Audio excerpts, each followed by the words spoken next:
Hello everyone, I am Aisha Kaleem, a CA final student. I have scored 197 marks in CA Intermediate Group 2 examination May 2025 and I have got exemption in all the subjects. I am here to share with you all my experience. So the first subject is Cost and Management Accounting. मैंने costing के lectures Purushottam Agarwal sir के purchase किए थे. As we all know he is the best faculty for costing and the best part मुझे जो बहुत सबसे ज़्यादा अच्छा लगा वो था कि सर जो भी क्वेश्चंस करवाते हैं सर उसे A, B, C कैटेगरी में मार्क करने को बोलते हैं.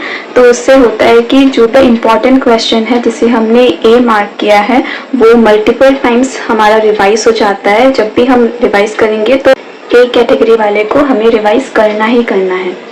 And the second thing is sir हमें सारे कॉन्सेप्ट्स हमें लिखवा के देते हैं and you also get a solution book that is very helpful. Like मुझे ऐसा होता था कि जो भी क्वेश्चंस हमें होमवर्क में मिले हैं अगर उसमें हम अटक रहे हैं तो हम सोल्यूशन बुक से उसका डायरेक्ट सोल्यूशन देख सकते हैं.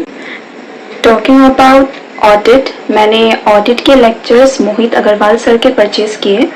एक्चुअली मैंने ऑडिट के सारे नोट्स तभी बना लिए थे जब मैंने ग्रुप 1 के एग्ज़ाम दिए थे. तो जब मुझे ग्रुप 2 का एग्ज़ाम देना था तब तो मेरे पास कोई भी लेक्चर था नहीं.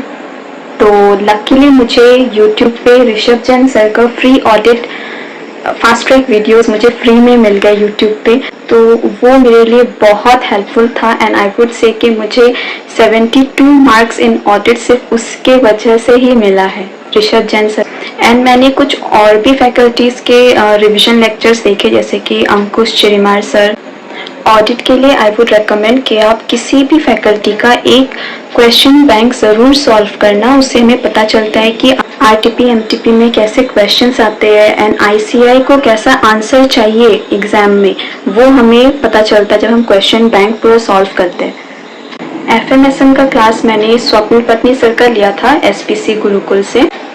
FM तो सर एकदम मस्ती मस्ती में सर पूरा फ्लो में बहुत अच्छे से करवा देते हैं. एंड SM के लिए सर का चार्ट बुक बहुत अच्छा है आपके सारे टॉपिक्स याद रखने के लिए. बट आपको एग्ज़ाम में जो लिखना है उसके लिए आपको टू द पॉइंट बहुत सारी चीज़ वर्ड्स कीवर्ड्स याद ज़रूर रखने हैं. याद कुछ करना पड़ेगा, मतलब अंदर में जो लिखना है, बिकॉज ICI को एज इट इज़ आंसर चाहिए. तो हम लोग कुछ भी बना के नहीं लिख सकते, जो मटेरियल में है आपको वैसा याद रखना पड़ेगा.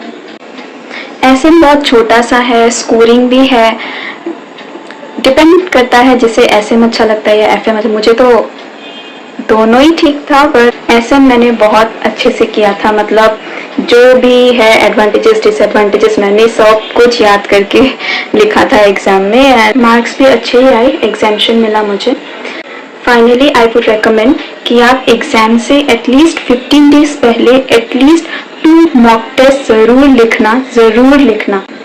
एंड सारे फैकल्टीज़ अपना 100% देते हैं बट सक्सेस तभी मिलता है जब हमारा भी 100% एफर्ट लगा हो. आई होप आपको ये वीडियो हेल्पफुल लगा हो. All the best for your upcoming exams. Thank you.